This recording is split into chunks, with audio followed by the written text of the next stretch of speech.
ഹബീബായ നബി സല്ലല്ലാഹു അലൈഹി വസല്ലം തങ്ങൾ പറഞ്ഞു, ഒരു കാലം വരാനുണ്ട്, ആ കാലത്ത് കൊലപാതകം വർദ്ധിക്കും. ഈ കൊലപാതകം വർദ്ധിക്കുമെന്ന് പറഞ്ഞാൽ കൊല്ലപ്പെട്ടവനും കൊന്നവനും അറിയില്ല ഞാൻ എന്തിനു വേണ്ടിയാണ് ഈ കൊല നടത്തിയതെന്ന്. അങ്ങനത്തെ ഒരവസ്ഥ ദുനിയാവിൽ വന്നാൽ പടിഞ്ഞാറ് നിന്ന് സൂര്യൻ ഉദിക്കാൻ സമയമായി എന്നതിനെ കുറിച്ച് ആലോചിച്ചു കൊള്ളണമെന്ന് ഹബീബായ മുഹമ്മദ് മുസ്തഫ.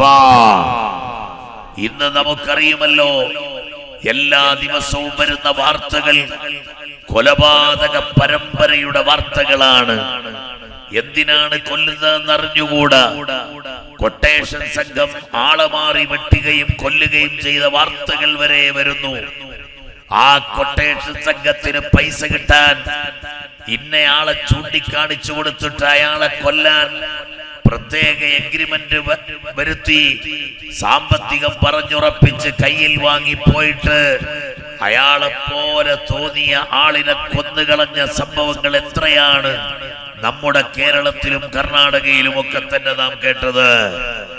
അപ്പോൾ ഇന്ന് മനുഷ്യൻ എന്തിനാണ് കൊല്ലപ്പെടുന്നതെന്ന് കൊല്ലപ്പെടുന്നവൻ അറിയില്ല, കൊന്നവൻ അറിയില്ല ഞാൻ എന്തിനാ കൊന്നതെന്ന്. അതുപോലെ തന്നെ ഭീകരവാദവും തീവ്രവാദവും വളർന്നുപോയി.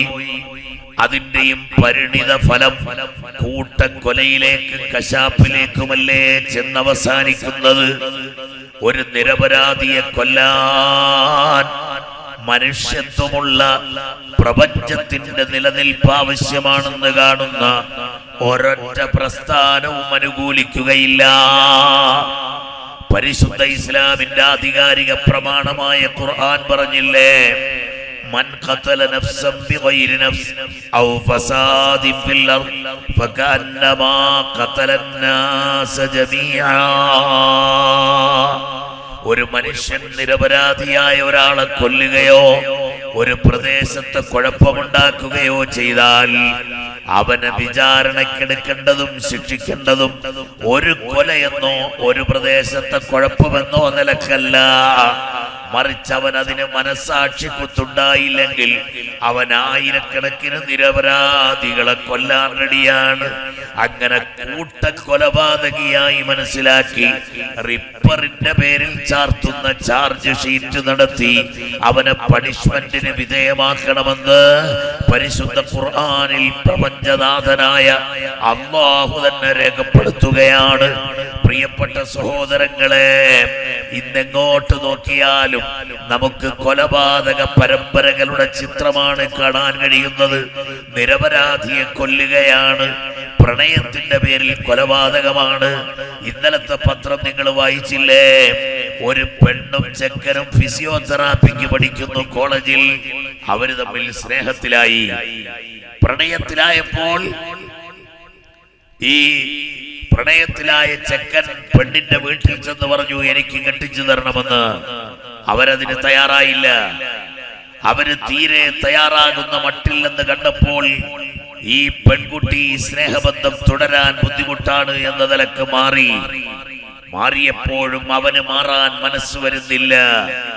അവസാനം അവിടെ എക്സാമിന് വേണ്ടി വന്ന ദിവസം നോക്കി വീണ്ടും ഇവളെ വന്ന് വിളിച്ചപ്പോൾ ഇവൾ മൈൻഡ് ചെയ്തില്ലെന്ന കാരണത്താൽ പ്രിയപ്പെട്ട സഹോദരങ്ങളെ ആ ദേഷ്യത്തോടെ ഇറങ്ങിപ്പോയി പമ്പിൽ നിന്ന് പെട്രോൾ വാങ്ങിക്കൊണ്ടുവന്ന് ശരീരത്തൊഴിച്ചതിന് ശേഷം അവളുടെ ശരീരത്തും ചാർത്തുകയാണ് പെട്രോൾ ഒഴിച്ചിട്ട് ആ പെണ്ണിനെ കത്തിച്ച് കൊല്ലാൻ വേണ്ടി, തീ പടർത്താൻ വേണ്ടി ശ്രമിക്കുമ്പോൾ ആ പെണ്ണ് ഓടിപ്പോയപ്പോൾ ഇയാൾ ആര് തടഞ്ഞിട്ടും പിടിച്ചിട്ടും നിൽക്കാതെ ഓടിപ്പോയ ഈ ചെക്കൻ അവളുടെ അടുത്തെത്തുമ്പോഴേക്ക് ഇവന്റെ ശരീരത്ത് തീ കൊളുത്തുകയാണ്. ഇവന്റെ ശരീരത്ത് തീ കൊളുത്തിയ ഉടൻ ഈ പെണ്ണിനെ ഓടിച്ചിട്ട് പിടിച്ച് കെട്ടിപ്പിടിച്ചു നിന്ന് രണ്ടുപേരും കത്തിച്ചാമ്പലാകുന്ന രംഗം ഇന്നലെ നമ്മുടെ നാട്ടിൽ നടന്ന സംഭവമാണ്. പ്രിയപ്പെട്ട സഹോദരങ്ങളെ, എന്തിനാണ് ഈ കൊലപാതകമെന്നവർക്കറിയില്ല. ആത്മഹത്യ കൊണ്ട് എന്ത് ഗുണമാണ് ഉണ്ടാവുക എന്നവർക്ക് തിരിയുന്നില്ല. അങ്ങനത്തെ അവസ്ഥയിൽ ഖാത്തിലിനറിയില്ല ഞാൻ എന്തിനു കൊന്നു എന്ന്, മഖ്തൂലിനറിയില്ല ഞാൻ എന്തിനു കൊല്ലപ്പെട്ടു എന്ന്. അങ്ങനത്തെ ഒരു സാഹചര്യം വന്നാൽ തലയിലിടുത്തി വീഴുന്നതിനെ നീ പ്രതീക്ഷിച്ചോ?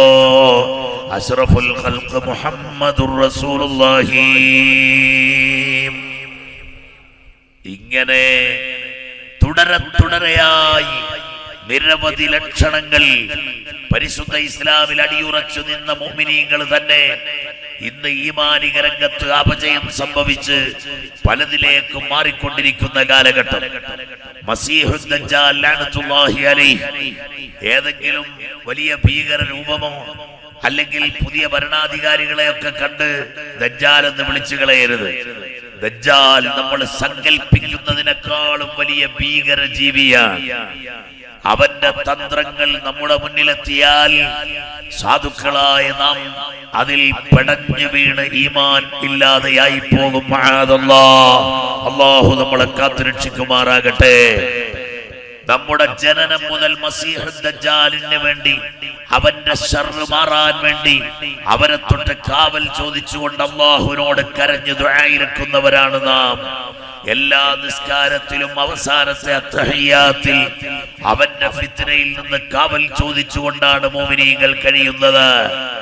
ആ വലിയ ഭീകര സത്വമായ ഇവിടുത്തെ ഇസ്ലാമിക ചിഹ്നങ്ങളെ മുഴുവനും നശിപ്പിച്ച് അവസാനിപ്പിച്ച് വളരെ ഭീകരമായ താണ്ഡവമാടുന്ന കൊടും ഭീകരൻ, നമ്മൾ കണ്ടിട്ടില്ലാത്ത കേട്ടിട്ടില്ലാത്ത അത്ഭുതങ്ങൾ സൃഷ്ടിക്കുന്ന, മരണസമയത്ത് വെള്ളവുമായി വരുന്ന, മനുഷ്യനെ ജീവിപ്പിക്കാൻ കഴിയുന്ന അത്ഭുതങ്ങൾ ഒരുപാട് കാഴ്ചവെക്കുന്ന പൈശാചികതയുടെ ദുർഭൂതമാണ് മസീഹുദ് ദജ്ജാൽ ലഅനത്തുല്ലാഹി അലൈഹി. അവന്റെ വരവിന് യോജിച്ച സാഹചര്യങ്ങൾ ഓരോ സ്ഥലത്തും വന്നുപോയി. പ്രിയപ്പെട്ട സഹോദരങ്ങളെ, ആഭ്യന്തര കലാപങ്ങൾ കൊണ്ട് മുസ്ലിം രാഷ്ട്രങ്ങൾ വീർപ്പുമുട്ടിക്കൊണ്ടിരിക്കുകയാണ്. സാമ്പത്തികമായ അധപ്പതനം കൊണ്ട്, സ്വർണവും എണ്ണയും കൊണ്ട് വിലസിയിരുന്ന അറബ് രാജ്യങ്ങൾ പോലും വല്ലാതെ വിറയ്ക്കുകയാണ്. ജോലിക്കാരെ തിരിച്ചു പറഞ്ഞു വിടുകയും ശമ്പളം കൊടുക്കാൻ നിവൃത്തിയില്ലാതായിരിക്കുകയും 1ഉം 2ഉം 3ഉം അതാ വീട്ടിലെ സെർവൻസിനെ വെച്ചുകൊണ്ടിരുന്ന അറബികൾ മാറി ചിന്തിക്കാൻ തുടങ്ങിയ സാഹചര്യത്തിലേക്ക് കാര്യങ്ങൾ എത്തി നിൽക്കുകയാണ്. അല്ലാഹു എല്ലാ സാഹചര്യങ്ങളും നമ്മുടെ ഈമാന്റെ പരിശോധനയ്ക്ക് വേണ്ടിയാണ് ഈ പരീക്ഷണങ്ങളെങ്കിൽ നാഥാ ഞങ്ങൾക്കത് താങ്ങാനുള്ള കഴിവില്ല റബ്ബേ. നീ ആ പരീക്ഷണങ്ങൾ പിൻവലിക്കണം റഹ്മാനെ. നമുക്ക് കാര്യമായി ദുആയിരക്കാം. പക്ഷേ അല്ലാഹുവിന്റെ കലിമത്ത് മഹോന്നതമാണെന്ന് കാണിക്കണമെന്ന് എല്ലാ തരത്തിലും ആഗ്രഹിക്കുന്ന ഹറമൈനി ശരീഫൈനി അടക്കമുള്ള വലിയ കേന്ദ്രങ്ങൾ തന്നെ അനാവശ്യമായ ചില ആരോപണങ്ങൾക്ക് വിധേയമാവുകയും അവിടെയൊക്കെ ചില രാജ്യക്കാർ പ്രശ്നങ്ങൾ ഉണ്ടാക്കുകയും ചെയ്യുന്ന സാഹചര്യത്തിലേക്ക് കാര്യങ്ങൾ വന്നുപോയാൽ വലിയ അപകടം മുന്നിലാണ്. അല്ലാഹു സുബ്ഹാനഹു വ തആല എല്ലാ ശർറുകളിൽ നിന്നും നമ്മളെ കാത്തുരക്ഷിക്കുമാറാകട്ടെ. പ്രിയപ്പെട്ട സഹോദരങ്ങളെ, സാമ്രാജ്യത്വത്തിന്റെ ശക്തികൾ, അതേ അല്ലാഹു സുബ്ഹാനഹു വ തആല ഖുർആനിൽ പറയുന്നു, ഒരു ശക്തിയെ നിങ്ങളുടെ മേലെ ഞാൻ അധികാരത്തിൽ ഏൽപ്പിക്കും. കാരണം എന്തേ? വലില്ലാഹിൽ ഇസ്സത്തു വലിറസൂലിഹി വലിൽ മുഅ്മിനീൻ.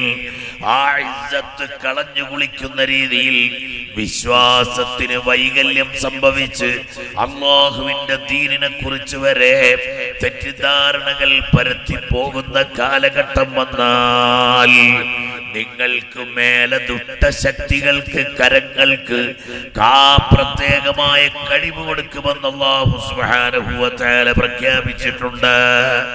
ലോകത്ത് നമുക്കറിയാം, അഫ്ഗാനിസ്ഥാനിൽ നിന്നും ഇറാഖിൽ നിന്നുമൊക്കെ മോട്ടിച്ച എണ്ണ അത് കൊണ്ടുവന്ന് അമേരിക്കൻ കമ്പോളത്തിൽ എണ്ണ വിൽക്കാൻ തുടങ്ങി. എണ്ണ വിറ്റിട്ട് ഓഹരി മാർക്കറ്റിൽ ഇടിക്കുന്നത് പോലെ എണ്ണയുടെ വില ഇടിച്ചു. അറബ് രാജ്യങ്ങളെ തകർക്കാൻ ഇതാണ് വഴിയെന്ന് മനസ്സിലായി. നേരത്തെ ഉണ്ടായിരുന്ന ഫൈനാൻഷ്യൽ ക്രൈസിസിൽ സൗദി കുലുങ്ങിയിട്ടില്ലായിരുന്നു. പക്ഷേ വലിയ വരുമാന സ്രോതസ്സായ എണ്ണയിൽ കയറി കൈവച്ചപ്പോൾ മാത്രമല്ല, അതേ സമയത്ത് തന്നെ ഒരു ഇരുട്ടടി എന്ന നിലക്ക് 500 കിലോമീറ്റർ വരെ ഒറ്റയടിക്ക് ഓടാൻ പറ്റുന്ന രീതിയിൽ അതാ ഇലക്ട്രിക്കൽ അല്ലെങ്കിൽ ബാറ്ററി വികസിപ്പിച്ചെടുക്കാനും ഇവിടെ അമേരിക്കയിൽ പ്രഖ്യാപനം നടത്തി. ഇന്ധനമില്ലാതെ ഓടുന്ന വാഹനങ്ങൾ എന്ന നിലക്ക് പ്രചരണം കൊടുത്തു. അങ്ങനെ എല്ലാ നിലക്കും വീർപ്പ് മുട്ടിച്ചുകൊണ്ട് അതാ എണ്ണക്കിണറുകളിൽ നിന്ന് വൈദേശികർ മുഴുവൻ കരയ്ക്ക് കയറിയ ഉടൻ ആ കിണറുകളിലേക്ക് ഇറക്കി വിട്ട അറബികളെ കുറിച്ച് വളരെ മോശമായ ചിത്രീകരണം വരത്തക്ക രീതിയിൽ ലോകത്തുണ്ടാക്കിയ ഈ ക്രമീകരണം അതാ മസീഹുദ് ദജ്ജാൽ വരുന്നതിന്റെ സൂചനയാണ്. യാതൊരു സംശയവുമില്ല പ്രിയപ്പെട്ടവരെ. അങ്ങനെ മുഅ്മിനീങ്ങൾക്ക്, മുസ്ലിങ്ങൾക്ക്, ഇസ്ലാമിക വിശ്വാസികൾക്ക് മാത്രമല്ല മനുഷ്യരായി ജീവിക്കണമെന്ന് ആഗ്രഹിക്കുന്ന സമാധാന പ്രേമികൾക്ക് സ്വസ്ഥമായി കഴിഞ്ഞുകൂടാൻ കഴിയുന്ന സാഹചര്യങ്ങൾ നഷ്ടപ്പെട്ടു പോയാൽ ഈ ലോകത്തിന്റെ നശീകരണം അടുത്തു എന്ന് മനസ്സിലാക്കണം. ഹബീബായ മുഹമ്മദ് മുസ്തഫ സല്ലല്ലാഹു അലൈഹി വസല്ലമ തങ്ങൾ പഠിപ്പിക്കുകയാണ്. പ്രിയപ്പെട്ട സഹോദരങ്ങളെ, ഞാൻ വിശദീകരിക്കുന്നില്ല. മഹാനായ സയ്യിദ് അവർകൾ വരുന്നത് വരെയാണ് നമുക്ക് സംസാരിക്കാനുള്ള സമയം. ഇനിയും നിങ്ങൾ ആലോചിച്ചു നോക്ക്. അല്ലാഹുവിന്റെ റസൂല് പഠിപ്പിക്കുകയാണ്, നിസാഉൻ കാസിയാത്തുൻ ആരിയാത്ത്. ചില സ്ത്രീകൾ വരാനുണ്ട് കേട്ടോ. അവര് വസ്ത്രം ധരിച്ചവരെന്ന് പറയുന്നു. പക്ഷേ ആരിയാത്തുന്നവര് നഗ്നകളാണ്. വളരെയധികം അപകടകരമായ സ്ത്രീ രംഗപ്രവേശനത്തെ കുറിച്ച് ഖിയാമത്ത് നാളിന്റെ ലക്ഷണമായി അല്ലാഹുവിന്റെ റസൂല് പഠിപ്പിക്കുകയാണ്. ഇപ്പൊ ഓരോ ദിവസവും സംഭവിക്കുന്നത് എന്താണ് പ്രിയപ്പെട്ട സഹോദരങ്ങളെ? എല്ലാ സ്ഥലത്തും സ്ത്രീമയമാണ് അല്ലേ? സ്ത്രീകളുടെ അധികാരത്തെ കുറിച്ചുള്ള ചർച്ചയാണ്. അല്ലാഹുവിന്റെ പരിശുദ്ധ ദീൻ സ്ത്രീകൾക്ക് സംരക്ഷണത്തിന് വേണ്ടി പറഞ്ഞ ആ പ്രത്യേകമായ ഹിജാബ്, അതിനോട് എല്ലാ ഭാഗത്തു നിന്നും എതിർപ്പാണ്. ഇന്ന് ശരീഅത്തിന് നേരെ കുരച്ചു ചാടുന്നത് ശരീഅത്തിന്റെ ഒരു നിയമങ്ങളെ കുറിച്ചും അറിയാവുന്നവരല്ല. പരിശുദ്ധ ഇസ്ലാമിന്റെ നിയമങ്ങളെ വിമർശിക്കാനുള്ള തന്റെ ഇടമുള്ളവരല്ല. ഇസ്ലാമിന്റെ ആശയത്തോട് സംവദിക്കാനുള്ള കെൽപ്പുള്ളവരല്ല. മറിച്ചോ സ്ത്രീകൾക്ക് സ്വാതന്ത്ര്യം കൊടുക്കുന്നില്ല, സ്ത്രീകളെ പരിഗണിക്കുന്നില്ല പരിശുദ്ധ ഇസ്ലാം എന്ന വ്യാജമായ സ്വാതന്ത്ര്യം എന്താണ്, പരിഗണന എന്താണ്, അതിന്റെ നിർവചനം അറിയാത്ത ആളുകൾ ഈ സ്ത്രീകളെ രംഗത്ത് കൊണ്ടുവരാൻ വേണ്ടി ശ്രമിക്കുമ്പോൾ ഒരു മുഴം മുമ്പേ ചില മുസ്ലിം നാമധാരികളായ സമൂഹം സ്ത്രീകളെ രംഗപ്രവേശനം ചെയ്യിപ്പിക്കുന്നിടത്ത് മാത്സര്യ ബുദ്ധിയോടെ രംഗത്ത് വന്നിരിക്കുന്നു. ഈ കാലഘട്ടം മുഹമ്മദ് മുസ്തഫ സല്ലല്ലാഹു അലൈഹി വസല്ലം തങ്ങൾ മുന്നറിയിപ്പ് നൽകിയതാണ്. നമുക്കറിയുമല്ലോ ഇപ്പൊ മുത്തലാഖിന്റെ വിഷയം. യഥാർത്ഥത്തിൽ എടുത്തിരിക്കുന്ന മുത്തലാഖ് എന്ന് പറഞ്ഞാൽ എന്താന്ന് ഈ പറയുന്നവർക്ക് പോലും അറിയില്ല. നിക്കാഹ് എന്താന്നറിയില്ല, മുത്തലാഖ് എന്താന്നറിയില്ല.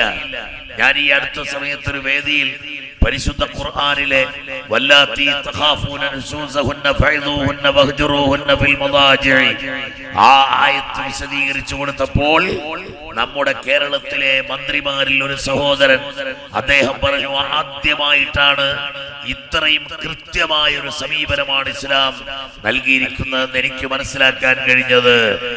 മുസ്ലിങ്ങളായ ആളുകൾ പോലും ഉത്തരവാദിത്തപൂർണമല്ലാത്ത പ്രഖ്യാപനങ്ങൾ, ബിദ്ഈ കക്ഷികൾ ഇസ്ലാമിക ശരീഅത്തിനെ കശാപ്പ് ചെയ്യുന്ന മദ്ഹബ് വേണ്ട, മുത്തലാഖ് ഇല്ല എന്ന രീതിയിലുള്ള പ്രചരണങ്ങളുമായി നിൽക്കുമ്പോൾ കോടാലിയുടെ കൈ മരത്തിൽ നിന്ന് തന്നെ മരം വെട്ടാൻ എന്ന ശൈലിയിൽ മുസ്ലിം നാമധാരികളും ബിദഈ കക്ഷികളും അഭിനവ വ്യാജ നവോത്ഥാനത്തിന്റെ ശില്പികളും യഥാർത്ഥത്തിൽ ഈ വാദത്തിന് അനുകൂലമായി രംഗത്ത് വരികയാണ്. എന്റെ പ്രിയപ്പെട്ട ഉമ്മമാരെ, അതിലൊന്നും ഇളകിപ്പോകണ്ട. ഇത് അപജയത്തിന്റെ ലക്ഷണമാണ്, ഇത് അവസാനത്തിന്റെ ലക്ഷണമാണ്. അണയാൻ പോകുന്ന വിളക്കിന്റെ ആളിക്കത്തലാണ്. പ്രിയപ്പെട്ട പെങ്ങന്മാരെ, സഹോദരിമാരെ, ഉമ്മമാരെ, അണയാൻ പോകുന്ന വിളക്കിനൊരാളിക്കത്തലുണ്ടാകും. ആ ആളിക്കത്തിക്കഴിഞ്ഞാൽ പിന്നെ അണയലാണ് സംഭവിക്കുക. അതാണ് ഇന്നത്തെ സ്ത്രീരംഗ പ്രവേശനത്തിന്റെ പുതിയ അധ്യായം കൊണ്ട് നമുക്ക് പറയാൻ കഴിയുന്നത്. എല്ലാ സ്ഥലത്തും സംവരണത്തിന് വേണ്ടി മുറവിളി കൂട്ടുന്നു. അധികാരത്തിന്റെ ഉത്തുംഗതയിൽ അതാ സ്ത്രീകളെ രംഗപ്രവേശനം ചെയ്യിപ്പിക്കുന്നു. അള്ളാഹുവിന്റെ പള്ളിക്കകത്ത് വരെ കയറ്റാൻ ബിദഈ കക്ഷികൾ തയ്യാറാകുന്നു. യഥാർത്ഥത്തിൽ ഈ സ്ത്രീ സമൂഹത്തെ ഉയർത്തിക്കൊണ്ടുവന്നത് ഇസ്ലാമാണ്, പ്രവാചക ശ്രേഷ്ഠരാണ്. ഞാൻ ആ ഭാഗത്തേക്ക് കടക്കുന്നില്ല. ഇനി വരുന്ന ദിവസങ്ങളിൽ അത്തരം വിഷയങ്ങളൊക്കെ ഇവിടെ പറയുന്നുണ്ടാകും. അങ്ങനെ പുന്നാര ഹബീബ് സല്ലല്ലാഹു അലൈഹി വസല്ലമ തങ്ങൾ പരിശുദ്ധ ഇസ്ലാം ജീവനോടെ കുഴിച്ചു മൂടപ്പെട്ടിരുന്ന പെൺകുഞ്ഞിന് ജീവിതം നൽകിപ്പോയില്ലേ? മനുഷ്യത്വത്തിന്റെ മഹിതമായ പദവിയിൽ ഉയർത്തിയില്ലേ? സ്വത്തവകാശം നൽകിയില്ലേ? സ്ത്രീധനമല്ല, പുരുഷധനമാകുന്ന മഹർ കൊടുത്ത് കെട്ടണമെന്ന് പറഞ്ഞില്ലേ? മഹർ കൊടുത്ത് കെട്ടിയതാണെന്ന് കരുതി കാശ് കൊടുത്ത് വാങ്ങിയ സാധനം എന്ന സ്വാതന്ത്ര്യം അങ്ങനെ ഉപയോഗിക്കാൻ അവകാശമില്ല. അതിന്റെ ഹുഖൂഖുകൾ പാലിച്ചുകൊണ്ട് വേണം. വസ്തൗസൂ ബിന്നിസാഇ ഖൈറാ ആശിറൂഹുന്ന ബിൽ മഅറൂഫ്, നന്മ കൊണ്ട് വേണം അവരോട് ഇണങ്ങിച്ചേരാനെന്ന് പറഞ്ഞ് വളരെ വ്യക്തമായ നിയമങ്ങളും ചിട്ടകളും നമുക്ക് നൽകിയില്ലേ? മാത്രമല്ല, മാതൃപദത്തിലേക്കൊരു പെണ്ണ് കടന്നാൽ അൽ ജന്നത്തു തഹ്ത ഖദാമിൽ ഉമ്മഹാത്ത്, മാതൃപാദത്തിൻ കീഴിലാണ് സ്വർഗമെന്ന് പഠിപ്പിച്ചില്ലേ? എന്റെ ഉമ്മപെങ്ങന്മാരെ, പരിശുദ്ധ ഇസ്ലാമിന്റെ തനിമയിൽ നിന്ന് മുസ്ലിം സ്ത്രീകൾ തന്നെ മാറി അഡ്ജസ്റ്റ്മെന്റുകളിലേക്ക് വന്നുകൊണ്ടിരിക്കുന്ന കാലഘട്ടം. ഇതാ കടകളിലും ഷോപ്പുകളിലും ഷോറൂമുകളിലും അതാ ജുവല്ലറികളിലും എവിടെയൊക്കെ ഉണ്ടോ അവിടെയൊക്കെ സ്ത്രീകളായ സഹോദരിമാർ ഹിജാബ് പാലിക്കാതെ കച്ചവട രംഗത്തേക്ക്, പൊതുരംഗത്തേക്ക് ഇറങ്ങിപ്പോയ കാലഘട്ടം. അള്ളാഹുവിന്റെ റസൂല് പറഞ്ഞു, സ്ത്രീകൾക്കൊരു കാലം വരാനുണ്ട്, അവര് വസ്ത്രം ധരിച്ചവരാണ്, പക്ഷേ നഗ്നകളാണ്. അവരന്യ പുരുഷന്മാരിൽ നിന്ന് മാറുന്നില്ല. അവര് പുരുഷന്മാരെക്കാളും വലിയ ആവേശത്തിൽ പൊതുകാര്യങ്ങളിൽ ഇടപെടുകയാണ്. അവരുടേതായ പ്രത്യേകമായ സുരക്ഷിതത്വം അവർക്ക് ലഭിക്കുന്നില്ല. ഈ അടുത്ത കാലത്ത് സിനിമാ ലോകത്ത് കേൾക്കുന്ന വാർത്തകൾ സിനിമ കാണാൻ പോകേണ്ട ആവശ്യമില്ല, പത്രത്തിലൂടെ വായിക്കുന്നത് നിങ്ങൾക്കറിയുമല്ലോ. ഏത് സിനിമാ നടിയാണ് അവരുടേതായ ചാരിത്രത്തിന് കളങ്കം വരാതെ ജീവിക്കുന്നത്? ഏത് രംഗപ്രവേശനം ചെയ്തവരാണ് ആളുകളെ അട്രാക്ട് ചെയ്തു എന്നതല്ലാതെ അവരുടെ അഭിമാനം തകരാതെ ജീവിക്കുന്നത്?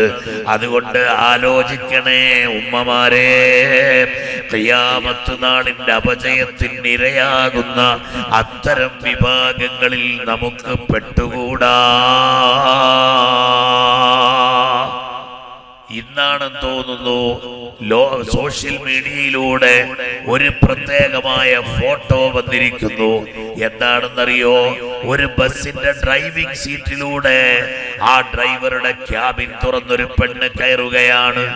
തെങ്ങിൽ കയറാനുള്ള മെഷീൻ വെച്ച് പെണ്ണ് തെങ്ങിൽ കയറുകയാണ്. അതുപോലെ എവിടെയും ആ സ്ത്രീകൾക്ക് എത്തിപ്പെടാൻ പ്രയാസമില്ലെന്ന നിലക്ക് ഭൗതിക ലോകത്ത് വലിയ കസറത്ത് കാണിക്കുകയാണ്. അപ്പോൾ ആളുകൾ പറയുന്നു ഇത് ഡ്രൈവറുടെ സീറ്റാണ്, അയാൾ വേറെ എവിടെങ്കിലും പോയിരിക്കാൻ പറ എന്ന് ഈ പെണ്ണ് ധൈര്യസമേതം സംസാരിക്കുകയാണ്. അങ്ങനത്തെ ഒരവസ്ഥ നമ്മുടെ കൺമുന്നിൽ നിന്ന് കാര്യമായി കാണുന്നുവെങ്കിൽ ഇത് അല്ലാഹുവിന്റെ റസൂല് നിരവധി ഹദീസുകളിലൂടെ ഈ ലോകത്തിന്റെ അവസാനത്തെ ലക്ഷണമാണ്, അവസാനിക്കാൻ പോകുന്ന ലോകത്തിന്റെ അപജയങ്ങളിൽ പെട്ടതാണെന്ന് ഹബീബായ നബി തങ്ങൾ പറഞ്ഞു തന്നില്ലേ? നിങ്ങൾ ആലോചിച്ചു നോക്ക്. വസ്ത്രം ധരിക്കണമെന്ന് പറയുന്നതിന് ലോകരാജ്യങ്ങളിൽ പലയിടത്തും വിലക്ക്. ഹിജാബ് ധരിക്കുന്ന പെണ്ണിനോട് ക്രൂരമായി പെരുമാറി ഇന്നലെയും അതാ കൊലപാതക കത്തിക്കിരയാക്കിയ സംഭവം പത്രത്തിലുണ്ട്. അതേപോലെ പർദ്ദ ധരിച്ചുകൊണ്ട് നടക്കാൻ സ്വാതന്ത്ര്യം നിഷേധിക്കപ്പെട്ട പല രാജ്യങ്ങളും ഇന്ന് അതാ നാസിസത്തിന്റെ രാജ്യങ്ങളുണ്ട്. ഇങ്ങനെ എല്ലാ സ്ഥലത്തും പരിശോധിച്ചാൽ അങ്ങനത്തെ ഒരു അപജയം സംഭവിക്കുന്ന കാലഘട്ടമാണ്. മാത്രമല്ല ആ സ്ത്രീകളുടെ പരിരക്ഷയ്ക്ക് നിയമത്തിന്റെ സുരക്ഷ നൽകുന്ന പരിശുദ്ധ ഇസ്ലാമിന്റെ ശരീഅത്തിന് നേരെ കടന്നാക്രമണം നടത്തുന്നു.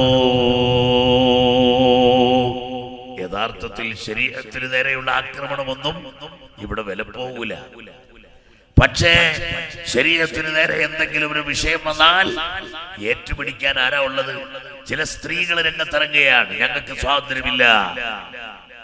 ഈ പെണ്ണ് ചരിത്രം എന്തെങ്കിലും പഠിച്ചിട്ടുണ്ടോ? ആധുനിക പരിഷ്കാരത്തിന്റെ ഈറ്റില്ലമായി ഇറ്റലിയിൽ വരെ മനുഷ്യ വിഭാഗത്തിൽപ്പെട്ടതാണ് സ്ത്രീ എന്ന് 19ാം നൂറ്റാണ്ടിന്റെ ഉത്തരാർദ്ധത്തിലാണ് അവർ സമ്മതിക്കാൻ തയ്യാറായത്. ലോകത്തിന്റെ വിവിധ ഭാഗങ്ങളിൽ ഇന്നും സ്ത്രീകൾ വളരെയധികം പീഡിപ്പിക്കപ്പെടുന്ന സാഹചര്യങ്ങളുണ്ട്. ഭർത്താവിന്റെ ചിതയിൽ ചാടി മരിക്കണമെന്ന നിയമം വരെ പുരാതന ഇന്ത്യ രാജ്യത്തുണ്ടായിരുന്നു. നമുക്കെല്ലാവർക്കും അറിയാം, ദളിതരായ പെൺകുട്ടികൾ അവർ വസ്ത്രം ധരിക്കാൻ പാടില്ലെന്ന് ഇന്നും പരിഷ്കൃത ഇന്ത്യയുടെ ചില തെരുവോരങ്ങളിൽ അതിശക്തമായ അതാ അലിഖിതമായ നിയമം നിലനിൽക്കുകയാണ്. മഹാനായ ടിപ്പു സുൽത്താൻ നബറല്ലാഹു മർഖദഹു പാലക്കാടിന്റെ തീരങ്ങളിലേക്ക് കടന്നു വന്നപ്പോൾ മാറുമറയ്ക്കാത്ത സ്ത്രീകൾ, എന്തേ നിങ്ങൾ മാറുമറയ്ക്കാത്തതെന്ന് ചോദിച്ചപ്പോൾ മാറുമറയ്ക്കുന്നതിന് കരം കൊടുക്കണം എന്നതുകൊണ്ടാണ്, മുലക്കച്ച കൊടുക്കണമെന്ന് പറഞ്ഞതുകൊണ്ടാണ് എന്ന് പറഞ്ഞപ്പോൾ മൈസൂറിലെ സിംഹമെന്നറിയപ്പെട്ട പരിശുദ്ധ ഇസ്ലാമിന്റെയും ഇന്ത്യ രാജ്യത്തെ സ്വാതന്ത്ര്യ സമരത്തിന്റെയും നേതൃനിരയിലുണ്ടായ മഹാനായ ടിപ്പു സുൽത്താൻ പറഞ്ഞു, ഇവിടെ പടയോട്ടം നടത്തിയ ടിപ്പു സുൽത്താൻ പ്രഖ്യാപിക്കുകയാണ്, ഇനി ഒരാൾക്കും നിങ്ങൾ മുലക്കച്ച കൊടുക്കേണ്ടതില്ല, നിങ്ങളുടെ മാറുമറയ്ക്കാനുള്ള അനുവാദം നൽകിയിരിക്കുന്നു. ആ ഒരൊറ്റ പ്രഖ്യാപനത്തിന്റെ പേരിൽ കിരാത ഭരണാധികാരികളായ ബ്രിട്ടീഷുകാരുടെ ഒത്താശയോടെ ടിപ്പു സുൽത്താനെ കുറിച്ച് എഴുതിയത് വർഗീയവാദിയായി അതാ നിർബന്ധിച്ച് ഇസ്ലാമിക വേഷം ധരിപ്പിച്ചു എന്നാണ്. യഥാർത്ഥത്തിൽ അങ്ങനെയായിരുന്നില്ല. മാറുമറയ്ക്കാനുള്ള സ്വാതന്ത്ര്യം ചോദിച്ച സാധാരണക്കാരായ സ്ത്രീകൾക്ക് അതിനുള്ള സ്വാതന്ത്ര്യം അനുവദിച്ചു കൊടുത്തു. ഇനി ഒരു പൈസയും ആർക്കും കൊടുക്കണ്ട, നിങ്ങൾ മാന്യമായി മാറുമറച്ച് നടക്കുക. വാട്ടർ ജയിൽ കൊണ്ട് ബ്രിട്ടീഷുകാരന്റെ അന്തകരായി മാറിയ ടിപ്പു സുൽത്താനോട് കനത്ത വൈരമുള്ള ബ്രിട്ടീഷുകാർ യഥാർത്ഥത്തിൽ ആ ചരിത്രത്തെ വർഗീയതയുടെ നിറം പിടിപ്പിക്കുകയായിരുന്നു. അങ്ങനെ മഹാനായ ടിപ്പു സുൽത്താൻ നബറല്ലാഹു മർഖദഹു അടക്കമുള്ളവർ ഈ രാജ്യത്ത് നിലനിന്നിരുന്ന ഒരുപാട് അന്ധവിശ്വാസങ്ങളുടെ നേരെ വിരൽ ചൂണ്ടി ഈ സഹോദരിമാർക്ക് വേണ്ട സ്വാതന്ത്ര്യം മേടിച്ചു കൊടുത്തവരാണ്. ഈ അടുത്ത കാലത്ത് വിഴിഞ്ഞം, കോവളത്ത്, തിരുവനന്തപുരത്ത് സിനിമാ നടൻ തിക്കുറിശി കുറച്ചു കാലം മുമ്പാണ് അയാൾ വന്നിട്ട് പ്രസംഗിക്കുമ്പോ പറഞ്ഞു, നസീറിനും മമ്മൂട്ടിക്കും അയാളുടെ സുഹൃത്തുക്കളെല്ലാം അറിയാവും, അവർക്ക് രണ്ടുപേർക്കും ഒരു പെണ്ണ് വീതമേ ഉള്ളൂ, ഒരു ഭാര്യ വീതം. അതേസമയം അവരുടെ മതം 4 വരെ വേണമെങ്കിൽ കെട്ടാമെന്ന് അനുമതി കൊടുക്കുന്ന മതമാണ്. എന്റെ മതം ഒരു പെണ്ണെ കെട്ടാവൂ എന്ന് നിർബന്ധിക്കുന്ന മതമാണ്. പക്ഷേ എനിക്ക് 4 പെണ്ണുണ്ട്, 5ാമത്തതിനെ ആലോചിച്ചു കൊണ്ടിരിക്കുന്നു. അപ്പൊ അതിനിവിടെ പ്രശ്നങ്ങളൊന്നുമില്ല. യഥാർത്ഥത്തിൽ ശരീഅത്തിന് നേരെ ഓരിയിടുന്നവർ നിയമപരമായി ഇതിന്റെ മുഴുവൻ വശങ്ങളിലും സമ്പൂർണത വന്ന ഇസ്ലാമിന് നേരെ മാത്രമാണ് അവർ ചാടുന്നത്. പരിശുദ്ധ ഇസ്ലാം ഒരിക്കലും സ്ത്രീകളെ സ്വാതന്ത്ര്യം ഹനിക്കുന്ന മതമല്ല. അവരുടെ സുരക്ഷിതത്വത്തിന് വേണ്ടിയാണ് പരിശുദ്ധ ഇസ്ലാം അത് കൽപ്പിച്ചത്. ഇന്ന് ലോകത്തത് മനസ്സിലായി കഴിഞ്ഞിരിക്കുന്നു. ഏത് പൊതുവേദിയിൽ പോയ പെണ്ണിനാണ് യഥാർത്ഥത്തിൽ ഇവിടെ സ്വസ്ഥമായി ജീവിക്കാൻ കഴിയുന്നത്? ഓരോ ദിവസവും തന്തൂരി അടുപ്പുകളിലേക്ക് കയറുന്ന, അതിക്രൂരമായി കൊല ചെയ്യപ്പെടുന്ന, അല്ലെങ്കിൽ ആത്മഹത്യയിലൂടെ റെയിൽവേ ട്രാക്കിന്റെ അളവോ കിണറിന്റെ ആഴമോ അളക്കുന്ന അവസ്ഥയിലേക്ക് സ്ത്രീകൾ വലിച്ചെറിയപ്പെടുകയാണ്. ഈ ഒരവസ്ഥ വരാതിരിക്കാനാണ് പരിശുദ്ധ ഇസ്ലാം പറഞ്ഞത്. ഈ സ്ത്രീകളോട് ഓർമ്മപ്പെടുത്തിയത്, നിങ്ങൾ നിങ്ങളുടെ ഹിജാബ് സൂക്ഷിക്കണം കേട്ടോ. അന്യ പുരുഷന്മാരുമായി ഇടകലരുന്നിടത്ത് നിങ്ങൾ വളരെ കൃത്യമായ ആപത്ത് കാണണം. അള്ളാഹുവിന്റെ ദീൻ പഠിപ്പിച്ചു പോയി, നീ അന്യ പെണ്ണിനെ നോക്കലും അവൾ നോക്കലും പാടില്ല, നിയമം നോക്ക് നീ ഖുർആനിലും. പെണ്ണിന്റെ പാട്ടു നീ കേട്ടുപോയാൽ പിന്നെ ശൈത്താന്റെ വലയിൽ നീ കുടുങ്ങും പൊന്നെ. പെണ്ണിന്റെ പിന്നാലെ നടന്നവൻ തണ്ടി, മിണ്ടിക്കഴിഞ്ഞാലുണ്ട് കുണ്ടാമണ്ടി. മർഹൂം തഴവ ഉസ്താദിന് അല്ലാഹു മർഖദഹു അഹ്ലുസുന്നത്തി വൽ ജമാഅത്തിന്റെ പണ്ഡിതൻ നമ്മുടെ വീടുകളിൽ, സാധാരണക്കാരന്റെ വീടുകളിൽ ഇരിക്കുന്ന വിജ്ഞാനകോശമായ അൽ മവാഹിബുൽ ജലിയയിലൂടെ വ്യക്തമായി ആ വിഷയം ഗാനരൂപത്തിൽ പറയുന്നുവെങ്കിൽ പരിശുദ്ധ ഇസ്ലാം വഖർന ഫീ ബുയൂതികുന്ന വലാ തബറജ്ന തബറുജൽ ജാഹിലിയ്യത്തിൽ ഊലാ. ഈ പെണ്ണ് കുഴിച്ചു മൂടപ്പെട്ടിരുന്ന അവസ്ഥ വരാൻ ജീവിച്ചിരിക്കുന്ന പെണ്ണാണെങ്കിലോ കേവല സുഖഭോഗ യന്ത്രമായി അധപ്പതിക്കാൻ ഇടവന്നത് ജാഹിലിയ്യ കാലഘട്ടത്തിലെ സ്ത്രീകളുടെ സുരക്ഷയ്ക്ക് കുഴപ്പമായി വന്നത് അവര് ശ്രദ്ധിക്കാത്ത ചാരിത്രമാണ്, അവര് ശ്രദ്ധിക്കാത്ത പ്രത്യേക മറയാണ്. അതുകൊണ്ട് നിങ്ങൾ അങ്ങനെ ആയി പോകരുതെന്ന് പരിശുദ്ധ ഇസ്ലാം പഠിപ്പിച്ചു. ഇന്ന് ഇസ്ലാമിക പണ്ഡിതന്മാരെ പ്രതികളാക്കാൻ, പണ്ഡിതന്മാർക്ക് നേരെ വളരെ ഉഷാറോടെ കുരച്ച് ചാടാൻ വരെ സ്ത്രീകൾ തയ്യാറാണ്. ഒരിക്കൽ മഹാന്മാരായ പണ്ഡിതന്മാർക്ക് നേരെ രംഗത്ത് വന്നപ്പോ അവര് പറഞ്ഞു, ഡൽഹിയിലെ കൊലപാതകം, ഡൽഹിയിലെ ബലാത്സംഗം കൊണ്ട് യഥാർത്ഥത്തിൽ ഇന്ത്യ രാജ്യത്തിന് തന്നെ മാനഹാനി വന്ന ഒരു സംഭവമാണത്. ആ സംഭവത്തെ കുറിച്ച് സംസാരിച്ചപ്പോ മഹാന്മാരായ നമ്മുടെ ഉസ്താദുമാർ, മശായിഖുമാർ പറഞ്ഞു, ഈ കശ്മലന്മാരെ മാതൃകാപരമായി ശിക്ഷിക്കണം. അതുപോലെ പെൺകുട്ടികൾ അവരുടെ വേഷവിധാനത്തിൽ മാന്യത പുലർത്തി ആണുങ്ങളെ കമ്പോളത്തിൽ ആകർഷിക്കാതിരിക്കാനും ശ്രദ്ധിക്കണം. ഇത് കൂട്ടിപ്പറഞ്ഞതിന്റെ പേരിൽ ഇവിടെ കേരളത്തിൽ വരെ എന്തെല്ലാം ബഹളമായിരുന്നു. അവസാനം പുഞ്ചിരിച്ചുകൊണ്ട് മഹാന്മാരായ പണ്ഡിതന്മാർ, ഉസ്താദുമാര് പറഞ്ഞു, നമുക്ക് പറയാനുള്ളത് പറയാതിരിക്കാൻ പറ്റുമോ? ജനലും വാതിലുമെല്ലാം തുറന്നിട്ടിട്ട് കള്ളൻ കയറരുതെന്നൊരു ബോർഡ് ആ വീടിന്റെ ഫ്രണ്ടിൽ എഴുതി വെച്ചു എന്ന് കരുതി കള്ളൻ കയറാതിരിക്കുമോ? വണ്ടിച്ചോറ് പോലുമുള്ള ഈ കാലത്ത് അത് സാധ്യമല്ലല്ലോ. അതുകൊണ്ടാണ് പറഞ്ഞതെന്ന് മറുപടി കൊടുത്തപ്പോൾ എല്ലാ പിടിയാനകളും ഒതുങ്ങിപ്പോയി. എന്റെ പ്രിയപ്പെട്ട സഹോദരിമാരെ, ഞാൻ എന്റെ സംസാരം ആ ഭാഗത്ത് നീട്ടുന്നില്ല. എന്നാൽ ബഹുമാനപ്പെട്ട റാബിയത്തുൽ അദവിയ്യ റളിയല്ലാഹു അൻഹാ ഭർത്താവ് മരണപ്പെട്ട ശേഷം അവിടുത്തെ ആലിമീങ്ങൾ ആലോചിച്ചു, പടച്ചവനെ, അവര് വിധവയായി കഴിയുകയാണല്ലോ. നല്ല ആബിദത്തായ റാബിയക്ക് യോജിച്ചൊരു ഭർത്താവിനെ പകരം കൊടുക്കണമല്ലോ. ആലോചിച്ചുകൊണ്ട് ആ വീട്ടിലേക്ക് എത്തി. ആരാധന നിർവഹിച്ചുകൊണ്ട് അവരുടെ ജീവിതത്തിൽ ഏകാന്ത ധ്യാനം ഇഷ്ടപ്പെട്ടതുപോലെ കഴിയുന്ന റാബിയത്തുൽ അദവിയയുടെ വീട്ടിലേക്ക് വന്നിട്ട് പറയുന്നു, ഓ റാബിയ, നിങ്ങൾ ഭർത്താവ് മരണപ്പെട്ടിരിക്കുന്ന സമയമല്ലേ, നിങ്ങൾക്കൊരു ഭർത്താവ് അല്ലെങ്കിൽ നിങ്ങൾ ഭർതൃമതിയായി ജീവിക്കാൻ വേണ്ടി ഉണർത്താൻ വന്നതാണ്. കേട്ടോ റാബിയ, അന്ന് പെണ്ണിന് മാന്യതയുണ്ട്, സ്ഥാനമുണ്ട്. അതാ വലിയ ആലിമീങ്ങൾ ഒരു സംഘമായി വന്ന് കാര്യമുണർത്തുകയാണ്. ആ സമയത്ത് റാബിയത്തുൽ അദവിയ അവിടുത്തെ നിസ്കാരപ്പായിൽ ആ കർട്ടനപ്പുറത്തിരുന്നു കൊണ്ട് ചോദിക്കുന്നു, മൻ അഅലമുക്കും, നിങ്ങളിൽ നിന്ന് ഏറ്റവും വലിയ ആലിമാരാണ്? വന്ന സംഘം ഇത്തിഫാക്കായി ഐക്യകണ്ഠേന പറഞ്ഞു, ഹസനുൽ ബസരി തങ്ങളാണ്. ഉടനെ ബഹുമാനപ്പെട്ട റാബിയ ചോദിക്കുന്നു, 4 ചോദ്യം എന്റെ മനസ്സിലുണ്ട്, അതിന് മറുപടി പറഞ്ഞാൽ ഞാനൊരു വിവാഹത്തിന്റെ ഇനിയും ഒരു ഭർത്താവിനെ സ്വീകരിച്ച് ജീവിക്കുന്ന കാര്യം ആലോചിക്കാം.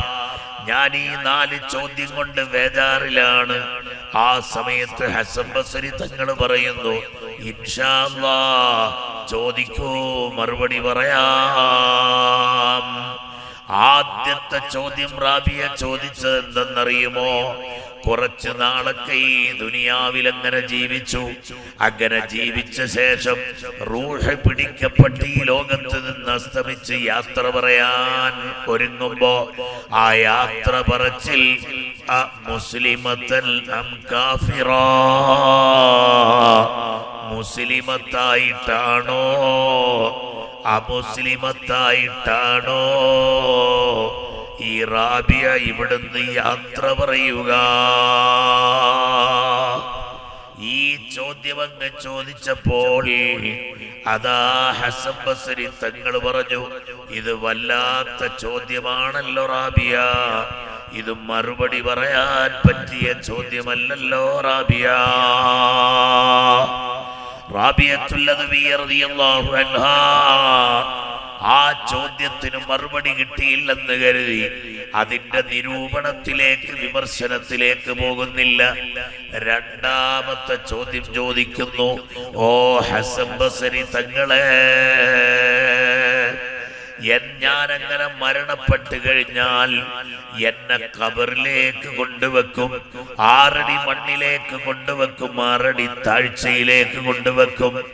ആ സമയത്ത് ഞാൻ എന്റെ ഖബറിലെത്തിയാൽ ഇദാ വുദിഅതു ഫീ ഖബരി, എന്റെ ഖബറിൽ ഞാൻ വെക്കപ്പെട്ടു കഴിഞ്ഞാൽ വസഅലനിൽ മുൻകർ വന്നകീർ അലൈഹിമാ മിനല്ലാഹിസ്സലാം, മുൻകർ നകീർ അലൈഹിമസ്സലാം വന്ന് ചോദ്യം ചോദിക്കുന്ന സമയം മൻ റബ്ബുകി വമൻ നബിയുകി വമാ ദീനുകി വമാ ഇമാമുകി വമാ ഖിബ്ലതുകി, ഇങ്ങനെ തുടങ്ങിയുള്ള ചോദ്യങ്ങൾ ചോദിക്കുമ്പോ അഖ്ദുറു അലാ ജവാബിഹിമാ അം ലാ, അവരുടെ രണ്ടുപേരുടെയും ചോദ്യത്തിന്, മുൻകർ നകീർ അലൈഹിമസ്സലാമിന്റെ ഖബറിലെ ചോദ്യത്തിന് മറുപടി കൊടുക്കാൻ ഈ റാബിയക്ക് കഴിയുമോ ഇല്ലയോ? ഹസൻ ബസരി തങ്ങളെ, ഹസൻ ബസരി തങ്ങൾ പറയുന്നു, ഇതും മറുപടി പറയാൻ പറ്റിയ ചോദ്യമല്ലല്ലോ റാബിയ. മൂന്നാമത്തെ ചോദ്യം റാബിയ ഉടൻ ചോദിക്കുകയാണ്, നാളെ പാരത്രീക ലോകത്ത് ഹാജരാക്കപ്പെടുന്ന സമയം അതാ നന്മ തിന്മകൾ എഴുതിയ കിതാബ് എല്ലാവർക്കും കൊടുക്കപ്പെടുമല്ലോ. യുഅ്താ ബഅ്ദുഹും ബിഐമാനിഹിം വയുഅ്താ ബഅ്ദുഹും ബിശിമാലിഹിം, അവരിൽ നിന്ന് ചിലർക്ക് വലങ്കയിലും ചിലർക്ക് ഇടങ്കയിലും കൊടുക്കപ്പെടും. അഉഅ്തിയ കിതാബി ബിയമീനി അം ബിശിമാലി, എന്റെ വലത് കൈയിലാണോ എന്റെ ഇടത് കൈയിലാണോ കിതാബ് തരപ്പെടുക? ഇതും മറുപടി പറയാൻ പറ്റിയ ചോദ്യമല്ലല്ലോ റാബിയ. ഉടനെ റാബിയ അടുത്ത ചോദ്യത്തിലേക്ക് നീങ്ങുന്നു. ഫരീഖും ഫിൽ ജന്ന വഫരീഖും ഫിസ്സഈർ. സ്വർഗത്തിന്റെ പാർട്ടിയും നരകത്തിന്റെ ഗ്രൂപ്പും വേർതിരിയുമ്പോ ഞാൻ സ്വർഗത്തിന്റെ ഗ്രൂപ്പിലാണോ നരകത്തിന്റെ പാർട്ടിയിലാണോ പെടുക? ഇതും ഇപ്പൊ മറുപടി പറയാൻ പറ്റിയ ചോദ്യമല്ല റാബിയ. ഉടനെ റാബിയത്തുൽ അദവിയ്യ റളിയല്ലാഹു അൻഹ പറയുന്നു, ഹസൻ ബസ്രി തങ്ങളെ, നിങ്ങൾ ഇവിടെ വന്നതിനും എന്റെ ആവശ്യങ്ങൾ ചോദിച്ചറിഞ്ഞതിനും നന്ദിയുണ്ട്. പക്ഷേ ഈ 4 ചോദ്യങ്ങൾ എന്റെ മനസ്സിൽ ഉടക്കിക്കിടക്കുമ്പോ അതിന് മറുപടി കിട്ടാതെ ഈ പാവപ്പെട്ട പെണ്ണ് ഇനിയും ദുനിയാവിലൊരു ഭർത്തൃമതിയായി എങ്ങനെ സുഖത്തോടെ ജീവിക്കാനാ? ഈ 4 ചോദ്യങ്ങളുടെ മറുപടിക്ക് വേണ്ടിയാണ് ഞാൻ കഠിനാധ്വാനം ചെയ്യുന്നതെന്ന് റാബിയത്തുൽ അദവിയ്യ റളിയല്ലാഹു അൻഹ 1000 റക്അത്ത് സുന്നത്ത് നിസ്കരിക്കുന്ന വിവരമറിഞ്ഞിട്ട് മഹാന്മാരായ പണ്ഡിതന്മാർ, ഒരു ഫെമിനിൻ ബോഡിയല്ലേ, ഒരു പെണ്ണിന്റെ ശരീരമല്ലേ റാബിയ, എന്തിനാണ് ഇങ്ങനെ ക്ഷീണിപ്പിക്കുന്നതെന്ന് ചോദിച്ചപ്പോ റാബിയത്തുൽ അദവിയ്യ പറഞ്ഞ മറുപടി, നാളെ പാരത്രിക ലോകത്ത് ചെല്ലുമ്പോ അവിടെ എന്റെ ഹബീബ് മുഹമ്മദ് മുസ്തഫ തങ്ങളുടെ മുന്നിൽ വെച്ച് നബിയേ, അവിടുത്തെ ഉമ്മത്തിൽ നിന്ന് ഏറ്റവും കൂടുതൽ സുന്നത്ത് നിസ്കരിച്ച പെണ്ണ് ഈ നിൽക്കുന്ന റാബിയയാ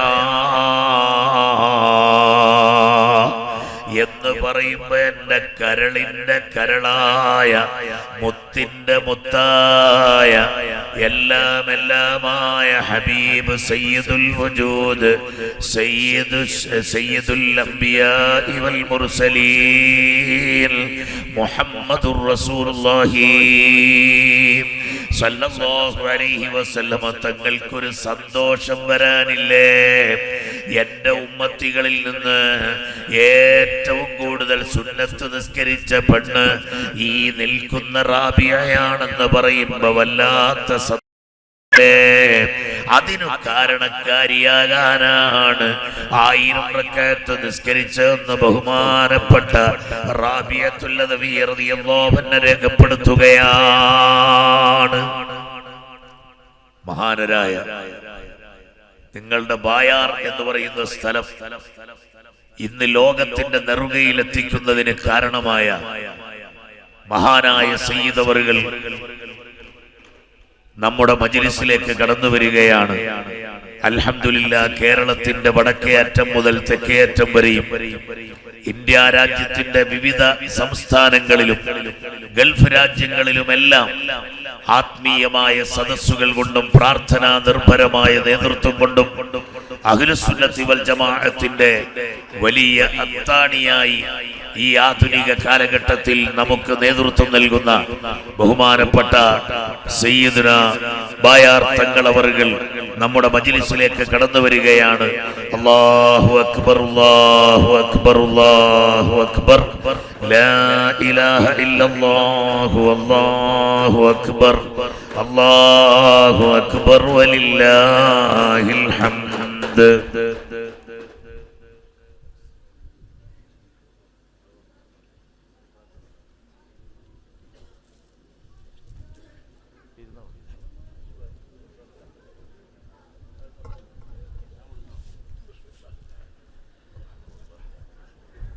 പരിസരത്ത് നിൽക്കുന്ന എല്ലാവരും ഈ ദുആയിൽ സംബന്ധിക്കണമെന്ന് ആഗ്രഹത്തോടെയാണ് നമ്മളിവിടെ എത്തിയത്. അതുകൊണ്ട് എല്ലാവരും ഇൻഷാ അല്ലാഹ് ഈ മജ്‌ലിസിലേക്ക് കടന്നിരിക്കണം. ഞാൻ എന്റെ സംസാരം നിർത്തുകയാണ്. എല്ലാവരും 2 സൈഡിലിരിക്കുന്നവരും ഒന്ന് എഴുന്നേറ്റ് ഫ്രണ്ടിൽ കസേര ഒഴിവുണ്ടെങ്കിൽ അത് ഫില്ല് ചെയ്തിരിക്കുക. അപ്പൊ പുറകിൽ നിന്നുള്ള ആളുകൾക്ക് ബാക്കിൽ വന്നിരിക്കാൻ പറ്റും. ഫ്രണ്ടിലെ സീറ്റുകൾ വളരെ ക്ലിയർ ആക്കുക.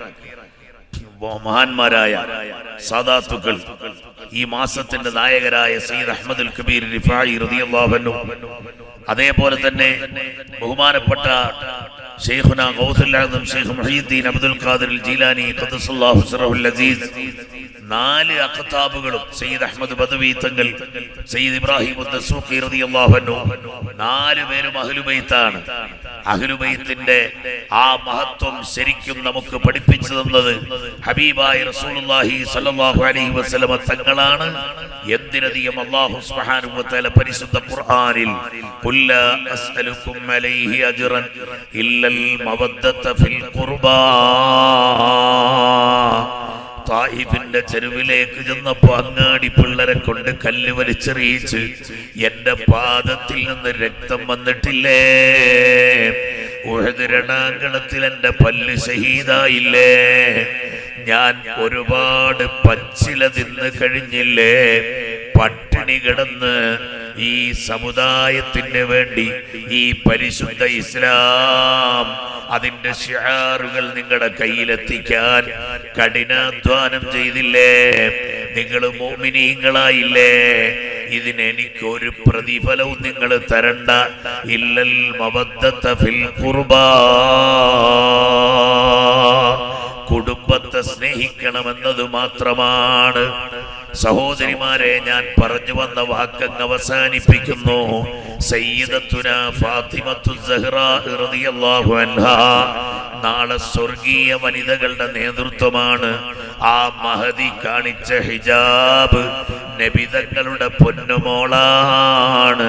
അലിയാരുതങ്ങളോട് പൊട്ടിക്കരഞ്ഞുകൊണ്ട് പറയുന്നു, ഞാൻ പെട്ടെന്ന് വഫാത്താകുമെന്ന് എന്റെ ഉപ്പ പറഞ്ഞിട്ടാണ് പോയത്. ആ ഉപ്പാന്റെ അടുക്കലേക്ക് ഞാൻ വേഗം ചെല്ലും. പക്ഷേ ഞാൻ കരയുന്നത് ഇന്ന് വരെ ഒരന്യ പുരുഷൻ എന്റെ ശരീരം കണ്ടിട്ടില്ല. ഞാൻ ആരുടെ മുമ്പിലും പ്രത്യക്ഷപ്പെട്ടിട്ടില്ല. ലോകത്തിന്റെ സൗന്ദര്യ റാണിയാണ്. ഇസ്ലാമിക് റിപ്പബ്ലിക്കിന്റെ രാജകുമാരിയാണ്.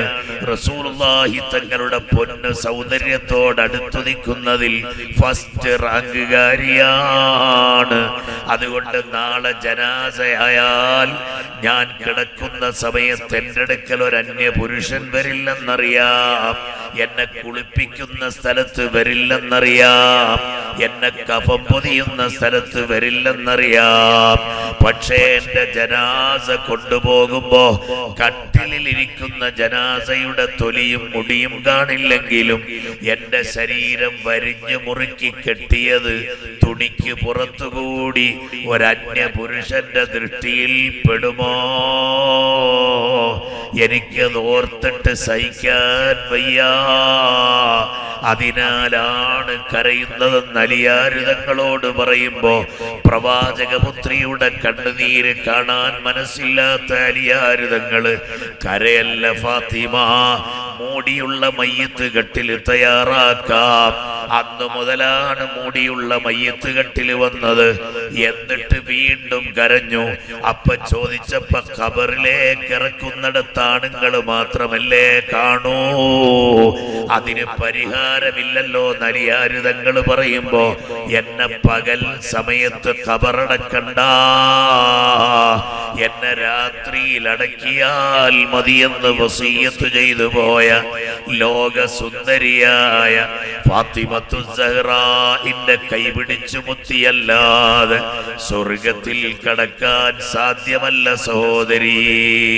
അതുകൊണ്ട് ഖിയാമത്ത് നാളിന്റെ ലക്ഷണങ്ങളിൽ പ്രധാനമായി സ്ത്രീ രംഗപ്രവേശനം വളരെയധികം അതിന്റെ കൊടികുത്തി വാഴുന്ന ഘട്ടത്തിലാണ് നാം. അല്ലാഹു നമ്മെ ഖിയാമത്ത് നാളിന്റെ ഇടിപ്പടക്കങ്ങളിൽ തട്ടിത്തകർന്ന് തരിപ്പണമായി നശിക്കുന്നവരിൽ പെടാതെ നമ്മെ സലാമത്താക്കി തരുമാറാകട്ടെ എന്ന ആ പ്രാർത്ഥനയോടെ വന്ദ്യരായ സയ്യിദ് അവറുകളുടെ ആ അധരങ്ങളിൽ നിന്ന്, ആധികാരിക രചനയിൽ നിന്ന് നമുക്ക് നസീഹത്തും ദുആയും ആവോളം കിട്ടേണ്ടതുള്ളതിനാൽ നിങ്ങളോട് ദുആ കൊണ്ട് വസിയ്യത്ത് ചെയ്ത് തെക്കൻ കേരളത്തിലെ സുന്നത്ത് ജമാഅത്തിന്റെ വലിയ കേന്ദ്രമായ നിരവധി തവണ അവിടെ ആശീർവദിക്കാൻ വന്ദ്യരായ തങ്ങളവറുകൾ ഈ വടക്കേ അറ്റത്തു നിന്ന് അവിടെ എത്തിയിട്ടുണ്ട്. ആ കൊല്ലത്ത് അറിയപ്പെടുന്ന ഖാദിസിയ എന്ന സ്ഥാപനം ധാരാളം ജൗഹരിമാർ അൽഹംദുലില്ലാ കാസർഗോഡും ദക്ഷിണ കന്നഡയിലുമൊക്കെ ഇന്ന് സേവനമനുഷ്ഠിച്ചുകൊണ്ട് നിൽക്കുന്നു. ആ ജൗഹരിമാരെ സംഭാവന ചെയ്യുന്ന ഖാദിസിയ ഇസ്ലാമിക് കോംപ്ലക്സ് എന്ന സ്ഥാപനം തെക്കൻ കേരളത്തിലെ വലിയ ആധികാരികമായ സുന്നത്ത് ജമാഅത്തിന്റെ സ്ഥാപനമാണ്. അതിന്റെ 23-ാം വാർഷിക പുന്നാര ഹബീബ് സല്ലല്ലാഹു അലൈഹി വസല്ലം തങ്ങൾ പ്രബോധനം നടത്തിയത് 23 കൊല്ലമാണ്. ആ നുബുവത്തിന്റെ 23-ാം കൊല്ലം ഓർമ്മിപ്പിക്കുന്ന രീതിയിൽ 23-ാം വാർഷിക 8-ാം സനദ് ദാന മഹാസമ്മേളനം ഈ വരുന്ന 17, 18, 19 തീയതികളിൽ നടക്കുകയാണ്. നിങ്ങളെല്ലാവരും ദീനീ രംഗത്ത് ഒരുപാട് പിന്നാക്കാവസ്ഥയുള്ള തെക്കൻ കേരളത്തിലെ ഉദ്ധരണത്തിനു വേണ്ടി അള്ളാഹു നൽകിയ ഖാദിസിയയുടെ ഐതിഹാസികമായ സമ്മേളനം ലിതകൂന കലിമത്തുല്ലാഹി ഹിയൽ ഉൽയാ, അള്ളാഹുവിന്റെ കലിമത്ത് മഹോന്നതമാണെന്ന് ബോധ്യപ്പെടുത്താൻ പറ്റുന്ന നല്ല വേദിയാകാൻ വന്ദ്യരായ സയ്യിദ് അവറുകളും അതുപോലെ നിങ്ങളും ദുആയിരക്കണമേ എന്ന് വസിയ്യത്ത് ചെയ്ത് വാഹിറു ദഅവാനാ അൽഹംദുലില്ലാഹി റബ്ബിൽ ആലമീൻ. വസ്സലാമു അലൈക്കും വറഹ്മത്തുള്ളാഹി വബറകാതുഹു.